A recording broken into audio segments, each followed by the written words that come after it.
بسم الله الرحمن الرحيم. الحمد لله رب العالمين، وصلى الله وسلم وبارك على نبينا محمد وعلى آله وصحبه أجمعين. ما بعد، ہم لوگ منار السبیل فی شرح الدلیل ابن الضویان، اس کتاب میں ہم لوگ کتاب الطہارہ پڑھ رہے ہیں، اور کتاب الطہارہ میں باب المسح علی الخفین کل ہم لوگ شروع کیے تھے. آج اس کا بقیہ تھوڑا حصہ ہے. پھر باب المسح علی الجبیرہ یا فصل، انہوں نے جو المسح علی الجبیرہ سے متعلق باندھی ہے اس کو پڑھ لیں گے. تو شروع کریں شیخ. فلو مسح فی السفر ثم اقام، وہاں سے. بسم الله الرحمن الرحيم. فلو مسح في السفر ثم أقام أو في الحضر ثم سافر أو شك في ابتداء المسح لم يزد على مسح المقيم، لأنه اليقين وما زاد لم يتحقق شرطه، ويجب مسح أكثر أعلى الخف، فيضع يده على مقدمه ثم يمسح إلى ساقه، لحديث المغيرة بن شعبة رواه الخلال. ولا يجزئ مسح أسفله وعقبه ولا يسن لقول علي رضي الله عنه: لو كان الدين بالرأي لكان أسفل الخف أولى بالمسح من أعلاه، وقد رأيت النبي صلى الله عليه وسلم يمسح على ظاهر خفيه، رواه أبو داود. ومتى حصل ما يوجب الغسل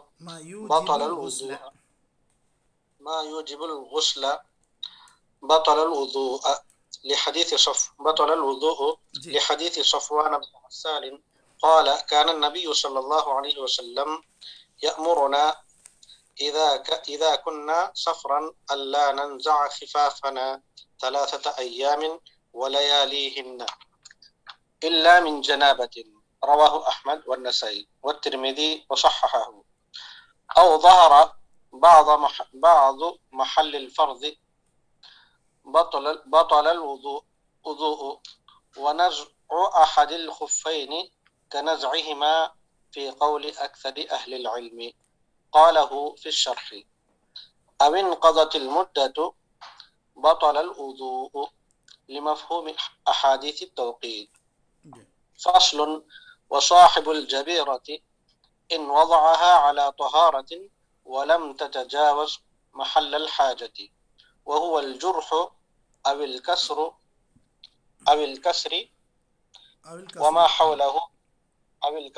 وما حوله مما يحتاج إلى شده.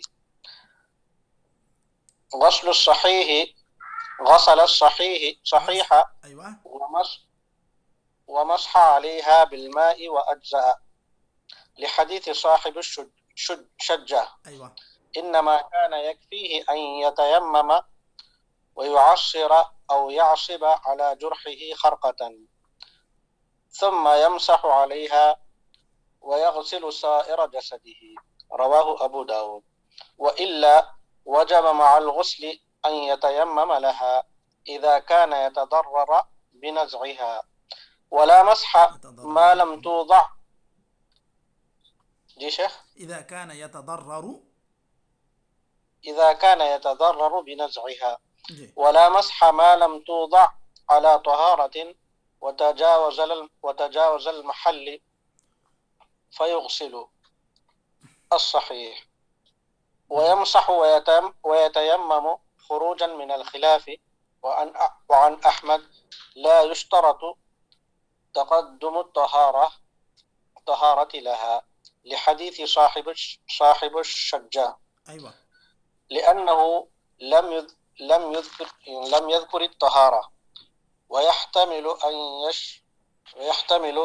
أن يشترط التيمم عند العجز عن الطهارة، لأن فيه إنما يكفيه أن يتيمم ويعصب على جرحه ثم يمسح عليها، ومثلها دواء ألصق على الجرح ونحوه فخاف من نزعه، نص عليه.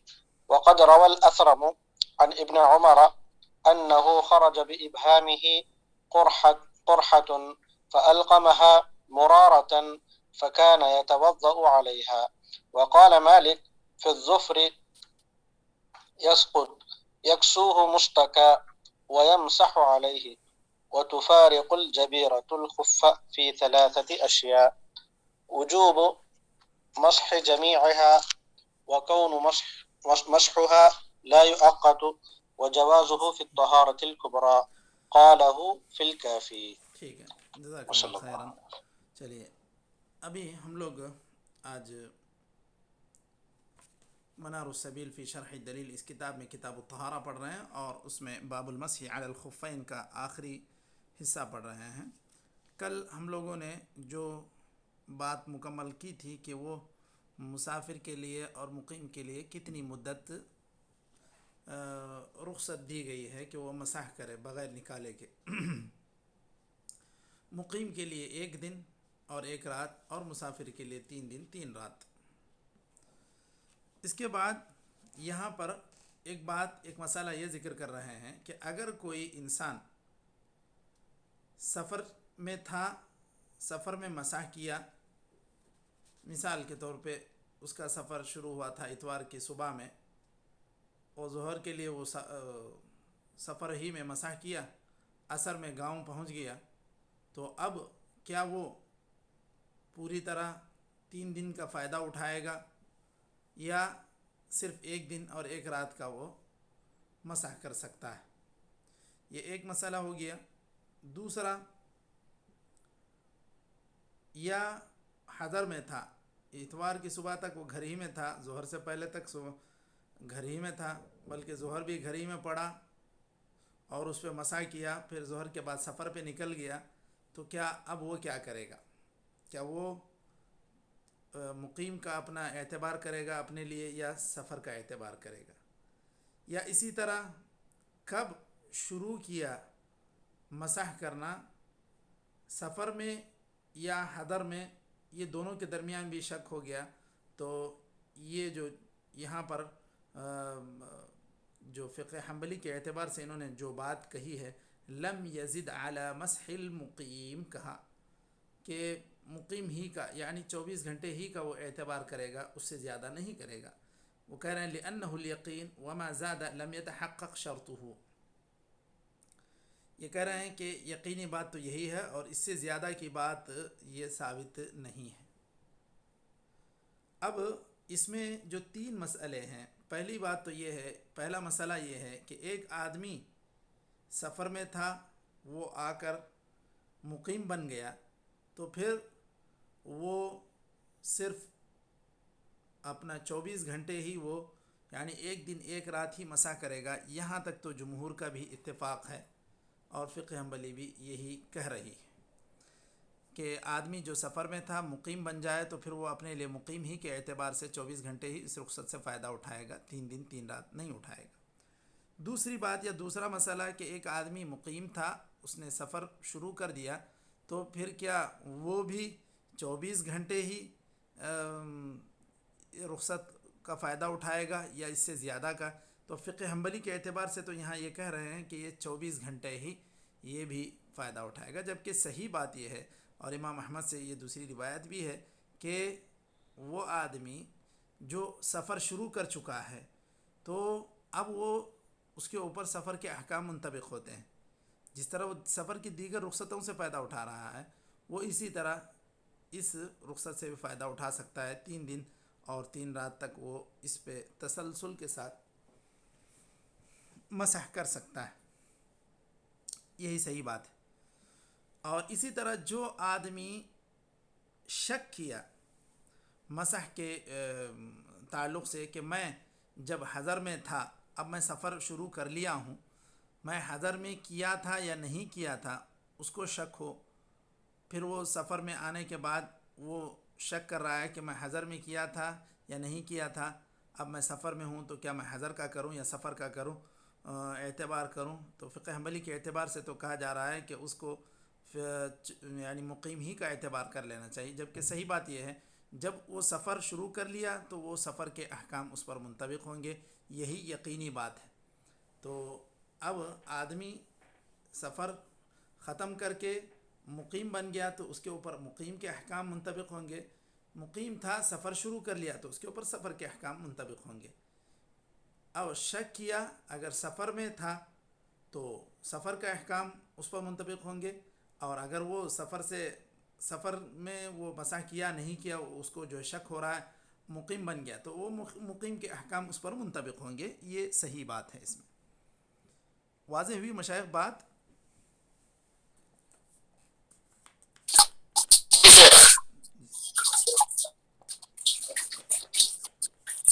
چلیے اس کے بعد دیکھیے وَيَجِبُ مَسْحُ أَكْثَرِ أَعْلَى الْخُفِّ. اس کے بعد ایک مسئلہ ذکر کر رہے ہیں کہ خف کے اوپری حصے میں اکثر حصے کا اس کو مسح کرنا چاہیے. وہ کیسے، اس کا طریقہ یہ بیان کر رہے ہیں. فَيَضَعُ يَدَهُ عَلَى مُقَدَّمِهِ، سامنے کے حصے پہ وہ اپنا ہاتھ رکھے، پھر اس کو پنڈلی تک مسح کرتے ہوئے لے جائے. یہ مغیرہ بن شعبہ کی حدیث کے متعلق یہ کہہ رہے ہیں. یہ جو مغیرہ بن شعبہ کی حدیث کا جو یہ حوالہ دیے ہیں یہ حدیث ضعیف ہے، اور اس کی بنیاد پر یہ کہنا کہ موضوع کے اوپری حصے میں اکثر حصے کا مسح کرنا یہ کوئی صحیح حدیث سے ثابت نہیں ہے. آدمی تھوڑا سا بھی 3 انگلیوں سے بھی تھوڑا سا پوچھ لے یہ خود کافی ہے. اس کے لیے اتنا پنڈلی تک لے جانا، اکثر حصے کا مسح کرنا یہ کوئی ثابت شدہ طریقہ نہیں ہے. اس کے بعد جو دوسری بات یہ کہہ رہا ہوں وَلَا يُجْزِئُ مَسْحُ أَسْفَلِهِ وَعَقِبِهِ وَلَا يُسَنُّ. اور اسی طرح موزے کے نچلے حصے کا مسح کرنا یہ ناکافی ہوگا، یعنی کافی نہیں ہوگا. مطلب یہ کہ لا یجزئ، عدم الاجزاء کا مطلب یہ معتبر نہیں ہوگا. وعاقبہ، اسی طرح اگر پیچھے کیے تو بھی معتبر نہیں ہوگا. ولا یسن، اور ایسا کرنا سنت بھی نہیں. کیوں؟ حضرت علی نے کہا کہ اگر دین کی بنیاد عقل پر ہوتی تو صحیح بات تو یہ ہے کہ دھول چونکہ قدم کے نچلے حصے پہ لگتی ہے وہاں پر مسح کرنا چاہیے تھا، لیکن مسح کرنے کا حکم آپ صلی اللہ علیہ وسلم نے نیچے قدم کے نچلے حصے میں مسح کرنے کا حکم نہیں دیا، بلکہ آپ نے مسح قدم کے اوپری حصے میں مسح کرنے کا حکم دیا.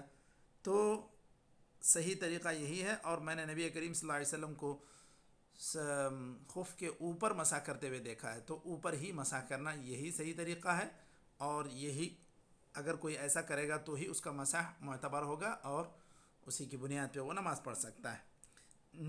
نیچے حصے میں کرنا یہ کوئی معتبر نہیں.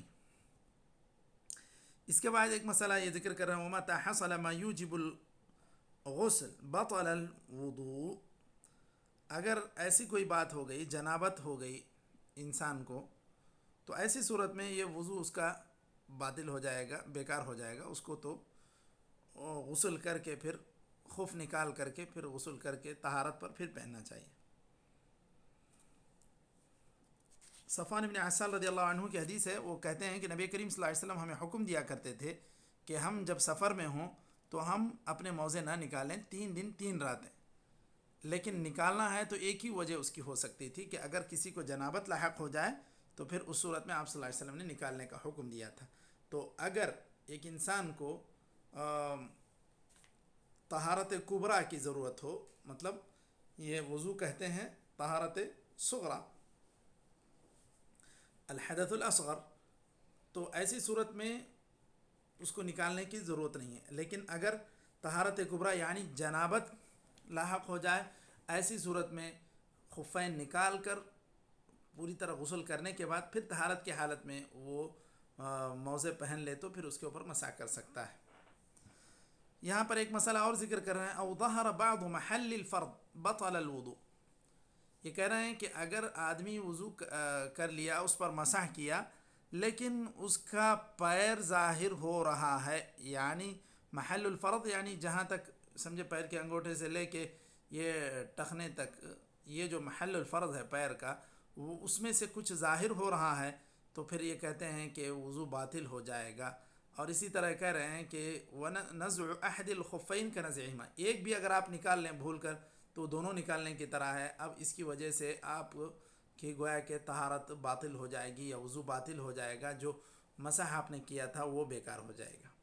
یہ بات فقہ حنبلی کے اعتبار سے ہے جبکہ صحیح مسئلہ یہ ہے کہ یہ اگر کوئی انسان مسح کرنے کے بعد خف نکال دیتا ہے یا اس کی وہ فرض جو دھونے کی جگہ ہے پیر میں اس میں سے کوئی حصہ تھوڑا سا ظاہر ہو جاتا ہے تو یہ وضو کو باطل نہیں کرے گا.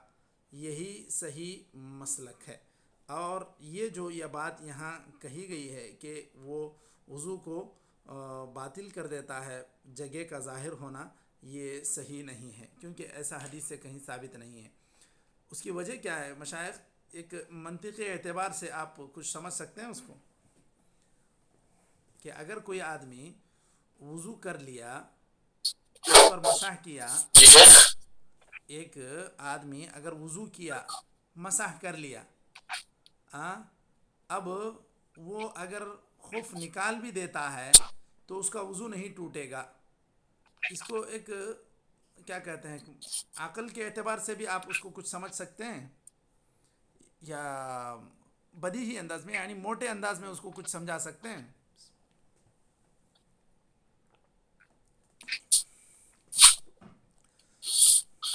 دیکھیے یعنی وضو تو ہے ہی اس کی، اگر دوبارہ اگر وضو کرنا ہے تو اس کو پورا پیر دھونا ہے.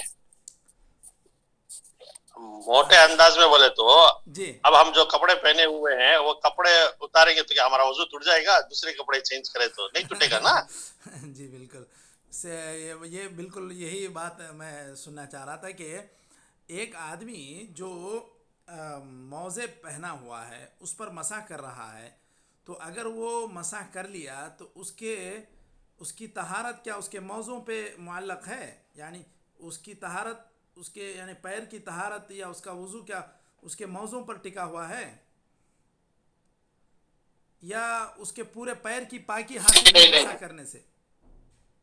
نہیں حدث میں نا شیخ، حدث سے ہی تو تھا وضو ٹوٹے گا، حدث پر موقوف ہے نا. نہیں دیکھیے، یعنی کہ میں یہ اس وقت کہہ رہا ہوں، یہ تو حدث کرنے کے بعد نکال لے گا تو وہ تو پھر تو وہ معروف ہے کہ وہ اس کو مسح وہ کیسے کرے گا. وہ تو اگر ایک انسان نہیں، جنابت میرا میں کہنے کا مقصد یہ تھا کہ وہ نکالنے کے باوجود اگر اس سے حدث نہیں ہوا ہے تو وضو کیسے ٹوٹے گا؟ ہاں، یعنی کہ دیکھیے اس کو اور میں واضح انداز میں اس کو کہنا چاہ رہا ہوں. ایک آدمی وضو کر لیا، ٹھیک ہے، اب اس کی مدت مسح بھی ہے. اب یعنی کہ ان کے کہنے کے اعتبار سے مثال کے طور پہ آپ مقیم ہیں، آپ ظہر میں آپ پہنے ہیں، آپ کا وضو ٹوٹ گیا عصر میں، آپ عصر میں وضو کیے، اس کے اوپر مسح کیے، ٹھیک ہے. آپ مسح کیے، وضو کر کے آپ مسجد میں جا رہے ہیں، مسجد میں جا کے اگر آپ موزے نکال دیے تو ان کے کہنے کا مطلب کیا ہے کہ آپ کا وضو ٹوٹ گیا. آپ سمجھے اس کتاب کی عبارت کو؟ آپ سمجھ رہے ہیں؟